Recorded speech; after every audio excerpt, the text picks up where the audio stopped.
Hello friends, मी मुकुंदा माळी sir BFC English या माझ्या YouTube चॅनलवर आपलं स्वागत आहे. मित्रांनो, आजच्या या व्हिडिओमध्ये आपण इयत्ता 12वीच्या टेक्स्टबुकमधील lesson number 1.3 the cop and the anthem या लेसनचे मार्जिन क्वेश्चन्स व ब्रेनस्टॉर्मिंग पाहणार आहोत. त्यासाठी मित्रांनो हा व्हिडिओ शेवटपर्यंत नक्कीच बघा.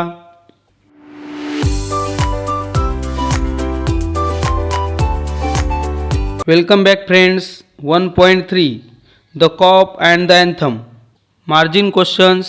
Question number 1, Sophie took a stone because. या प्रश्नामध्ये आपल्याला सोफीने दगड उचलला त्याचे कारण सांगायचे आहे. Answer, Sophie took a stone because he wanted to break the glass of the shop window. This would result in a policeman arresting him and he would be imprisoned for the winter, which was exactly what he wanted. Next question, discuss the hidden meaning in the expression. पुढील वाक्यामध्ये असणारा अर्थ आपल्याला या ठिकाणी सांगायचा आहे. दिलेले वाक्य आहे, It catered to large appetites and modest purses. Answer, the restaurant prepared food for poor people who had large appetites and wanted to have a heavy meal but had very little money. Next question, discuss the meaning in the context. He caught at the immediate straw of disorderly conduct. Answer, Sophie wanted to be arrested by a policeman and imprisoned. However, his efforts towards this end had been unsuccessful when he suddenly came upon a policeman lounging in front of a theater. He realized that here was a last stop opportunity to get himself arrested. He felt that if he shouted and screamed and made a nuisance of himself, he would be arrested and imprisoned for breaking order and peace in a public place, which was what he wanted. Next question, Sophie was angry because. Sophie रागावलेला होता याचे कारण आपल्याला या प्रश्नामध्ये सांगायचे आहे. Answer, Sophie was angry because even after he had stolen a man's umbrella, the man did not report him to the police, but instead apologized and said that perhaps he had made a mistake. Next question, describe the wonderful change in Sophie's soul. सोफीच्या अंतःकरणामध्ये झालेल्या अद्भुत बदलाचे वर्णन आपल्याला या प्रश्नामध्ये करायचे आहे. Answer, after listening to the anthem, Sophie remembers his earlier life and is horrified to realize that he has indeed become a degraded person. He decided to pull himself out of the pit into which he has fallen and make a man of himself again. He determines to bring back to his life his old eager ambitions and pursue them. He makes up his mind to take up a job. Last margin question, describe the end of the story in your own words. मित्रांनो, या प्रश्नामध्ये आपल्याला कथेच्या शेवटाचे वर्णन करायचे आहे. Answer, initially Sophie had felt that he would like to pass the winter months in prison and he made several efforts to get himself arrested. The notes of the anthem transformed him from within and he decided to give up his evil ways and become a man again. He resolved to work hard.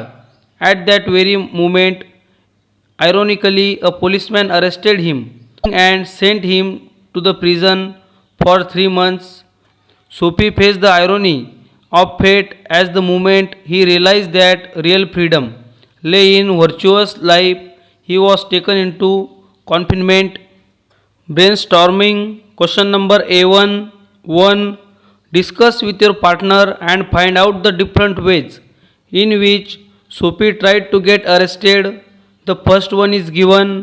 या प्रश्नामध्ये आपल्याला आपल्या सहकार्याशी चर्चा करून सोफीने स्वतःला अटक करून घेण्यासाठी वापरलेल्या अनेक विविध मार्ग आपल्याला या ठिकाणी लिहायचे आहेत. A. Tried to enter a luxurious cafe. B. Threw a stone and break a shop window. C. Ate heartily at a restaurant and then said he had no money to pay the bill. D. Shouted and howled and raved and danced on the sidewalk, causing a disturbance. E. Stole an umbrella. अशा प्रकारे अनेक मार्ग वापरून सोपीने स्वतःला अटक करून घेण्याचा प्रयत्न केला. पुढील क्वेश्चन बघूया. Question number 2. Describe the atmosphere when Soapy reach near the church. सोपी चर्चजवळ पोहोचला त्यावेळेला असणारे वातावरण आपल्याला या प्रश्नामध्ये वर्णन करायचे आहे. Answer. When Soapy reach near the church. 1. A soft light glowed through the violet stained window. 2. Sweet music drifted out of the quaint old church. 3. There was a full radiant moon and few vehicles and pedestrians. 4. Sparrows twittered sleepily in the woods. Question number A2. 1. Read the story and match the incidents given in column A with the consequences given in column B. या प्रश्नामध्ये आपल्याला story वाचल्यानंतर column A मधील घटनांची जुळणी column बी मधील त्यांच्या परिणामांशी करायची आहे. Answer. 1. Soapy tried to enter a cafe. Strong and ready hands of the head waiter turn him around. 2. Soapy broke a glass window. The cop ran after another man. 3. 2 waiters pitched Soapy on the colorless pavement. He stood up slowly, beating the dust from his clothes. 4. Sophie heard the anthem in being played in the church. Suddenly, a wonderful change came in his heart. 5. Cop arrests Sophie for hanging around. Dream of turning around in life was shattered. Question number 2. Give reasons and complete the following. या प्रश्नामध्ये आपल्याला खाली दिलेल्या वाक्यांचे कारणे सांगून वाक्य पूर्ण करायची आहेत. A. Soapy had confidence in himself because. सोपीला स्वतःवर आत्मविश्वास होता कारण. Answer. Soapy had confidence in himself because he was shaven. His coat was trim and he had a neat black bow. The portion of him that showed above the table looked respectable and worth rise, no doubt in the waiter's mind. B. The head waiter of the luxurious cafe did not allow Sophie to enter because luxurious कॅफेच्या head वेटरने सोफीला आतमध्ये प्रवेश का करू दिला नाही. Answer. The head waiter of the luxurious cafe did not allow Sophie to enter because he saw Sophie's tattered trouser and old worn out shoes and knew that Sophie would not have money to pay for a meal. C. The cop did not arrest Sophie for breaking the glass window because खिडकीची काच फोडल्याबद्दल पोलिसाने सोफीला अटक का केली नाही हे आपल्याला या प्रश्नात सांगायचे आहे. Answer. The cop did not arrest Sophie for breaking the glass window because Sophie was standing calmly and talking to him. The policeman knew that men who smash glass windows do not remain there to chat with the police. D. The cop did not arrest Sophie for shouting and dancing because Sophie मोठ्याने बरळत होता व नाचत होता तरीसुद्धा त्याला पोलिसाने का अटक केली नाही हे आपल्याला या प्रश्नामध्ये सांगायचे आहे. Answer. The cop did not arrest Sophie for shouting and dancing because it was the time of celebrations for the local college boys. They were generally noisy but harmless, and the cop had been told by his superiors to let them be. Question number 3. Pick out the lines from the text which show that. आपल्याला पुढील गोष्टी दर्शवणाऱ्या ओळी उत्तरातून शोधून लिहायच्या आहेत. A. Sophie wants to enter the cafe for 2 reasons. सोफीला 2 कारणांसाठी कॅफेमध्ये जायचे होते. ते 2 कारणं आपल्याला या ठिकाणी सांगायची आहेत. Answer. 1. A roasted mallard duck thought Sophie would be about the thing with a bottle of wine and then some cheese, a cup of coffee and a cigar. 2. The meat would leave him filled and happy for the journey to his winter island. B. Sophie was afraid that he won't be able to enter the prison. आपण तुरुंगात जाऊ शकणार नाही याची सोफीला भीती वाटत होती. हे दर्शवणारे वाक्य आपल्याला या टेक्स्टमधून लिहायचे आहे. Answer. It seemed that his route to the coveted island was not to be an easy one. Some other way of entering the limbo must be devise. C. Sophie was not caught by the cop for throwing stone at the glass. सोफीने glass विंडोला दगड मारला असताना पोलिसाने सोफीला का arrest केले नाही ती ओळ आपल्याला या ठिकाणी लिहायची आहेत. Answer. 1. The policeman refuse to accept Sophie even as a clue. 2. The policeman saw a man half way down the block running to catch a car. With down club he joined in the pursuit. D. Sophie actually did not want the umbrella. खरे तर सोफीला ती umbrella नको होती. हे दर्शवणारे वाक्य आपल्याला लिहायचे आहे. Answer. He hurled the umbrella angrily into the excavation. E. Listening to the anthem Sophie remembered his good old days. Anthem ऐकत असताना सोफीला त्याचे जुने दिवस आठवले. हे दर्शवणारी ओळ आपल्याला या ठिकाणी लिहायची आहे. Answer. He had non it well in the days when his life contained such things as mothers and roses and ambitions and friends and immaculate thoughts and callers. Question number 4. He would make a man of himself again. The word man in the sentence means. या दिलेल्या वाक्यामध्ये man या शब्दाचा काय अर्थ आहे तो आपल्याला या ठिकाणी सांगायचा आहे. Answer. The word man in the sentence means a responsible and worthy person. Question number 5. Sophie's earlier life was much different from his present life. Complete the table to show this contrast. सोफीचे पूर्वीचे जीवन हे त्याच्या सध्याच्या जीवनापेक्षा खूप वेगळे होते. हा परस्पर विरोध दर्शवणारा तक्ता आपल्याला पुढे कंप्लीट करायचा आहे. Answer. Earlier life. A. Content friends and roses. B. eager ambitions. C. clean thoughts and clothes. Present life. A. unworthy desires. B. dead hopes, degraded days. C. weak faculties and base motives. Question number 6. After listening to the sweet and solemn organ notes, Sophie decides to. ते गोड मधुर असे संगीत ऐकल्यानंतर सोफीने काय करण्याचे ठरवले ते या ठिकाणी आपल्याला लिहायचे आहे. Answer. A. Pull himself out of the Mayar.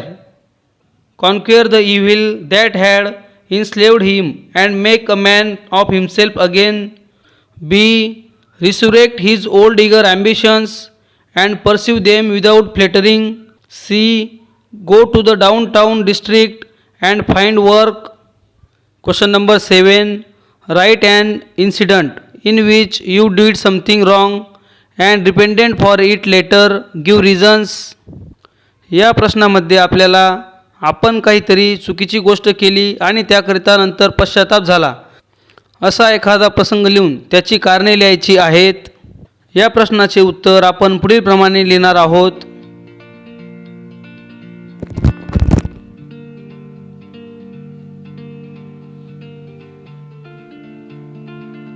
Question number A3. Question 1. O. Henry has used different words to indicate prison. Where Sophie wants to reach, make a list of those words. विद्यार्थी मित्रांनो, आपल्या या लेसनमध्ये आपले लेखक O Henry हे प्रिझनसाठी म्हणजे जेलसाठी अनेक वेगवेगळे शब्द वापरतात ज्या ठिकाणी सोफीला जायचे आहे. अशा शब्दांची यादी आपल्याला या प्रश्नामध्ये करायची आहे. Answer.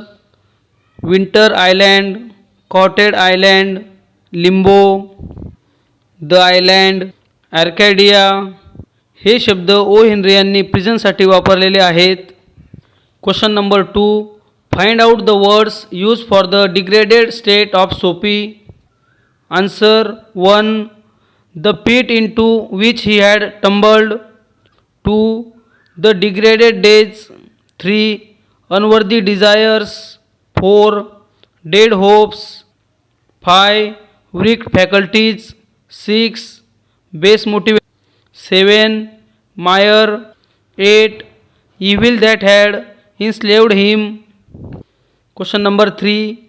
The specific meaning of word anthem in the content of the story is. या स्टोरीमध्ये अँथम या शब्दाचा विशेष अर्थ काय होतो तो आपल्याला सांगायचा आहे.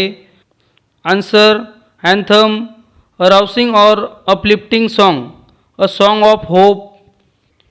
या प्रकारे आपल्याला आपल्या या स्टोरीनुसार अँथम या शब्दाचा अर्थ होईल. Question number A4. Question 1.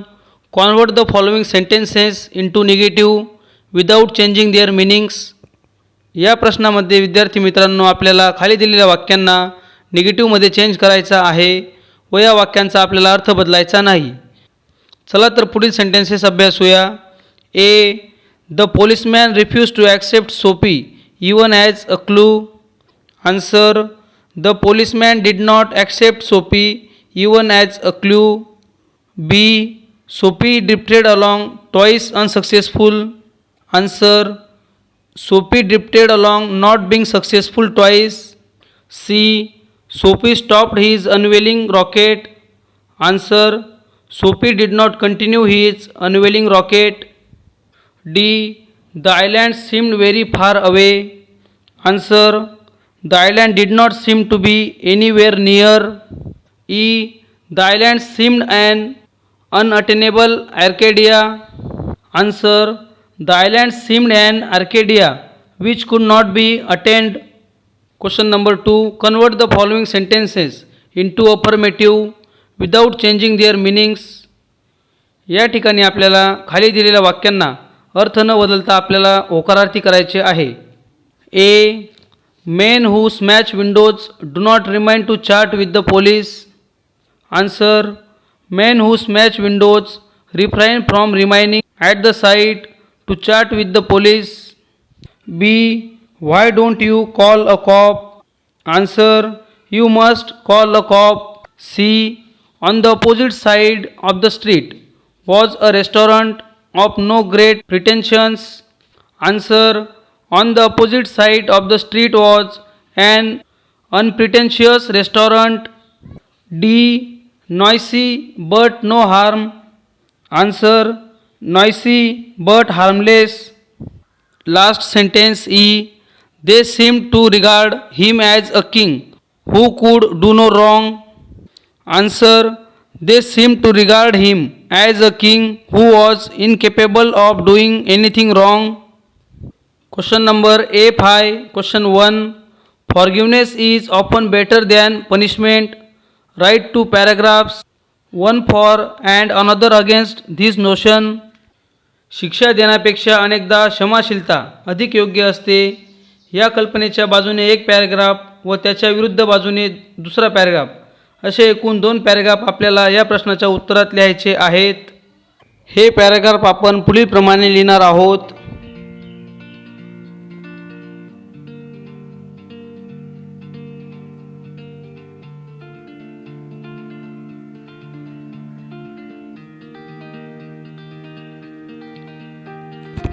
Question number 2. You are the class representative and you have been asked by the principal to conduct an interview of a cop. Frame 8 to 10 questions with the help of the following points. Give introduction and conclusion. या प्रश्नामध्ये विद्यार्थी मित्रांनो तुम्ही तुमच्या वर्गाचे प्रतिनिधी आहात आणि तुमच्या प्राचार्यांनी तुम्हाला एका पोलिसाची मुलाखत घेण्यासाठी सांगितले आहे. पुढील मुद्द्यांच्या आधारे तुम्हाला 8 ते 10 प्रश्न तयार करायचे आहेत व या प्रश्नांसोबत प्रस्तावना आणि शेवट आपल्याला लिहायचा आहे. या प्रश्नाचे उत्तर आपण पुढीलप्रमाणे लिहिणार आहोत.